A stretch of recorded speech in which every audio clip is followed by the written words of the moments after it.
Hey, if you want access to the transcripts and the show notes and the links talked about as part of this episode, you can go to seven, so the word all spelled out, SEVEN health.com/313.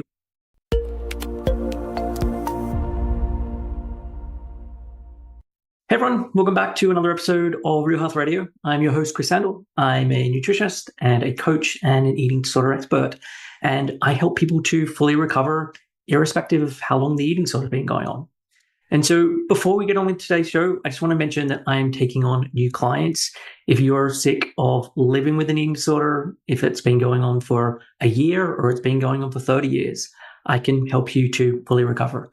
So if that is what you want, please get in contact. You can send an email to info@7-health.com. And in the subject line, if you just put the word coaching, I can then send over the details to you. So on with today's show. With this episode, this is one that was actually inspired by an email that I received this week. So I'm on Emily Trushenko's email list. Emily has been on the podcast twice before. I think she's incredible. I love receiving her emails. I will always read them. It's a really great mix of lots of different things. But she sent over this email and there was something in there that really interests me. And I've started to look into it and thought it could be useful as a podcast episode. And this is all very rough. I think she sent the email a day ago or 2 days ago. We've actually had a bit of back and forth about it, and I'm just putting this together. So I've got some notes in front of me. You'll possibly see me reading. If you're watching the video version of this, you'll see me reading for some of it. But I think this is an interesting concept to explore and for you to reflect on. So the email that she sent over, the subject line of the email was "Do not obey in advance." And the email started by saying, "Last week I came across historian Timothy Snyder's book called On Tyranny, 20 Lessons from the 20th Century. The first lesson is do not obey in advance." And what this means is most of the power of authoritarians is freely given. In times like these, individuals think ahead of what a more repressive government will want and then offer themselves without being asked. A citizen who adapts in this way is teaching power what it can do. And in the email, Emily used the recent decision by the LA Times and the Washington Post not to publish a presidential endorsement as potentially being this do not obey in advance. And these papers are left-leaning papers. Historically, they would have come out and supported a candidate and supported a Democratic candidate, but they chose not to. And she said possibly this is in connection with this, the fear of when Trump comes into power, or if he came into power at the time that this came out, and it's now clear that he has come into power, the worry of if we had posted these endorsements, what would be the blowback of that? What would be the impact? And so worrying about what might happen has now had an impact on us making this decision. And so I sent an email to Emily saying, "Hey, I really love this email. I'm going to do a podcast on it." She sent back some extra information. And one of them was the German translation. And this is talked about as being anticipatory obedience. And what Emily said was, this way of acting would appeal as a way of avoiding the humiliation or other unpleasantness of being categorically forced to do something as a way of pretending that one is choosing for oneself. And what this is connected to or is looking at here is that for a lot of people, they will make the decision in advance where it feels like they're making the decision as opposed to I'm having this absolutely forced upon me, and I'm having this forced upon me in a really humiliating way. So if I think about someone who is in an abusive relationship, their worry is that this thing is going to absolutely explode. And I don't want to be dealing with that angry person. I don't want to be dealing with that violence or that verbal abuse. And so what I'm going to do is I'm going to do every bit of appeasement that I can do. I'm going to be walking around on eggshells, but I'm worried I'm going to be screamed at or abused. And so I'm going to bend over backwards to appease the situation so that I don't fear the wrath of the angrier abuser. And then I'm going to still have to do these things, but I'm going to be doing these things where it is forced upon me. It's horrible. So I'm going to, in advance, choose this. And it feels like it's the less bad option. And I think this is so relevant to eating disorders and so many of the conversations that I have with people and so many of the fears. And so much of the fear with the eating disorder is what the eating disorder might say or do if I make a particular change. So, for example, the fear around having breakfast is, how is the afternoon going to be? What's going to happen later on in the day? And it's really this sort of focusing further on. Like, so often when we're talking about making a change, and I'm talking about this with clients and their fears, it's not just about making the actual change and how unpleasant that is. And often that's even the less worrisome part for them. It's, but what's going to happen later on? What's going to happen in the afternoon? What's going to happen tomorrow? What's going to happen next week, next month? And this fear of, but the eating disorder is going to get much angrier and much worse by me making these changes. And for so many people, the way that they think about the eating disorder as this dictator, and this dictator where they need to be subservient. And if they're not, then it's going to get worse. It's not even just what's going to happen now, it's what's going to happen next week, in a month's time, etc. And so I think what happens is, so often there is this obeying in advance. There is the, hey, I'm going to do these things because I feel like this is going to be the less bad situation, because I'm just so worried about what might happen if I choose not to do this. And when I was thinking about this, it made me think of a quote from Winston Churchill. And he said, you can't reason with a tiger when your head is in its mouth. And I don't know, I did some Googling on this. I don't know if this was really a quote that he said at the time, or it was a quote that was just added into the Darkest Hour film about Churchill. But really, this is a phrase about the fact that you can't negotiate with or reason with someone who is fundamentally hostile or dangerous. And so for Churchill, he was thinking about the fact that I can't really appease Hitler. And this is how the statement came about. It was about the appeasement with Hitler and Nazi Germany, recognizing that you can't appease someone like that. You give them an inch, they'll take a mile. Whatever that you give them, it will still continue going on. There was no way that he would be able to appease Hitler so that everything then settled down and it was fine. It would just keep marching on. And the recognition that appeasement essentially doesn't work. And this is really what I am trying to get across when working with clients and having them recognize this, because you can do some reflection on this yourself, that no matter what you do, appeasement doesn't happen. Like, no matter if you follow to the letter every single thing that the eating disorder asks you to do, at no point do you then get like a pat on the back of like, you were wonderful. You did such a great job today. Tomorrow's going to be way easier. All that happens is whatever you did today now becomes the bare bones minimum of what you've got to do tomorrow. So if you upped all of your exercise today as a way of trying to appease, okay, now this is what you've got to do tomorrow. But tomorrow, not only are you doing this thing, you're also being chastised for, why aren't you doing more? And it's the same with the eating. If you don't eat, or you miss this meal, or you reduce this thing, all that happens is the next day is, okay, now that's the norm, and maybe you should take a little more off as well. And so no matter what you do, there is no real appeasement. It's never ending.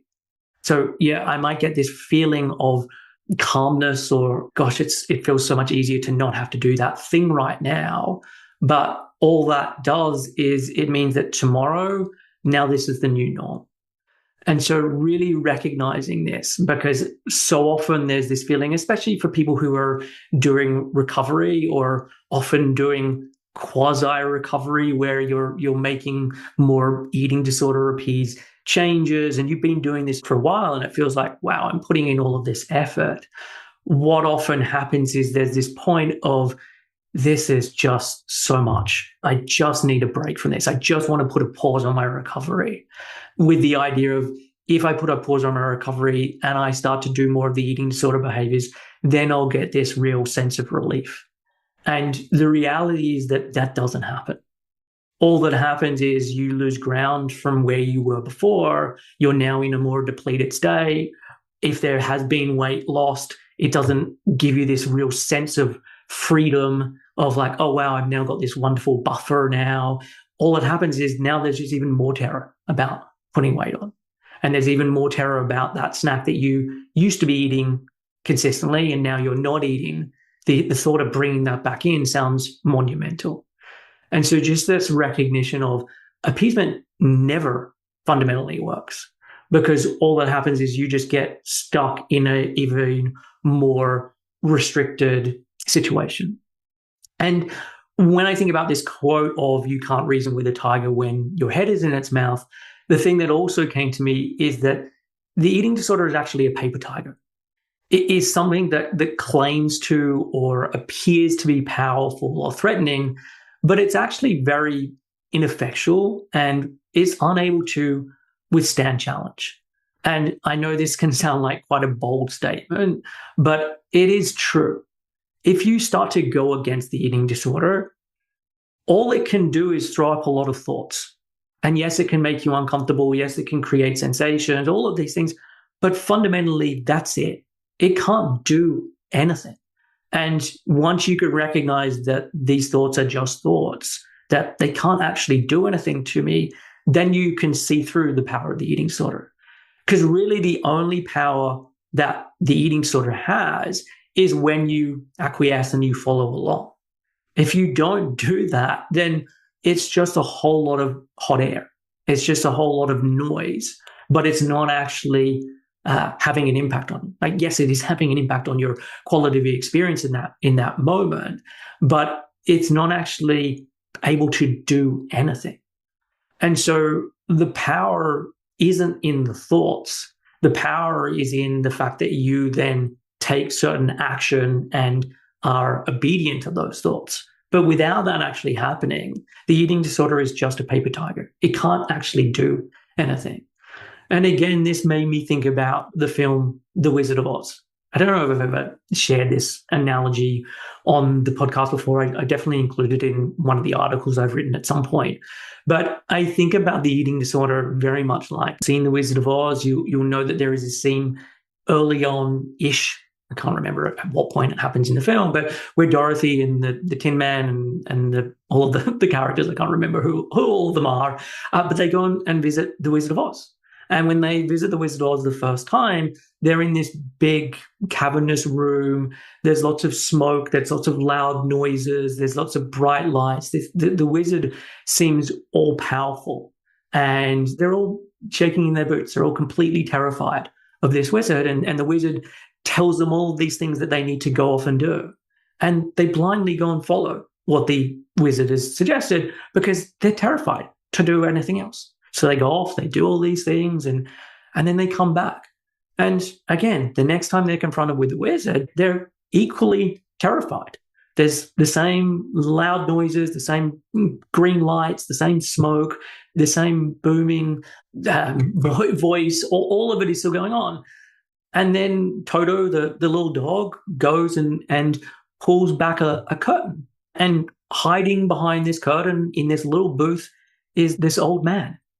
And it's this old man that is doing all of this. He's pushing some buttons. He's making the smoke machine work. He's speaking to some kind of microphone that changes his voice. And what they all realize is the wizard isn't this powerful thing. It's just this old man using some tricks. And I very much think about the eating disorder in the same way, is that at some point there is this recognition of it's not this big or powerful thing. This is all just this grand illusion. And it's this grand illusion only if I don't look behind the curtain. But when I start to look behind the curtain, I see that it's just this old man. And it's this old man who's trying to play a prank on me. And so I want you to start to recognize this, because how we think about something, how we conceptualize something has a really big impact on how we relate to that thing. So if we are conceptualizing the eating disorder as the original Wizard of Oz, then yeah, it's terrifying. It's this thing that is scaring me. It's shouting really loudly at me. It's very confronting. I don't feel like I have any power connected to it. And so I have to blindly follow along because I'm otherwise scared of the wrath and what may happen. Versus when you conceptualize the eating disorder as it is a paper tiger. It is an old guy in a booth pushing some buttons. you feel very differently. And you can still hear the same loud noises. You can still hear the same words, the same thoughts. There can be still the same production that is going on, but you recognize it as just a production. I'm now watching a theater production as opposed to this being life or death. And so that is what I wanted to go through as part of this episode. I really feel that this email from Emily just kind of set the gears in my mind working. And I really do think that for so many people in recovery, and probably say for all people not in recovery, but with an eating disorder, it's that there is so much of this obeying in advance, and obeying in advance for fear of what may come, of what may happen if I don't obey in advance. And so I just give my power away. And I would like to suggest that as part of recovery, it's about recognizing that, hey, I don't need to do that anymore. And that whatever comes up, I'm going to be able to cope and deal with. And that so much of what is there is just an illusion. It's just an illusion of what may happen and all of these fears, but actually you actually have control and you can do something different. So that is it for this week's episode. As I said at the top, I'm currently taking on clients. If you are wanting to fully recover from an eating disorder, if this is something that you recognize is something you struggle with and it's so hard to do anything but follow along with the eating disorder, I would love to help you get to a place where that is just no longer true and that you do have full freedom and you are no longer living as a slave to the eating disorder thoughts. And actually, you're not having the eating disorder thoughts anymore because you have done the things that were necessary to have that completely change in your life. So if that's where you would like to get to, I would love to help. You can send an email to info@7-health.com. And as part of that, just put coaching in the subject line. All right. I will catch you all again next week for our next episode. Until then, take care and I will see you soon.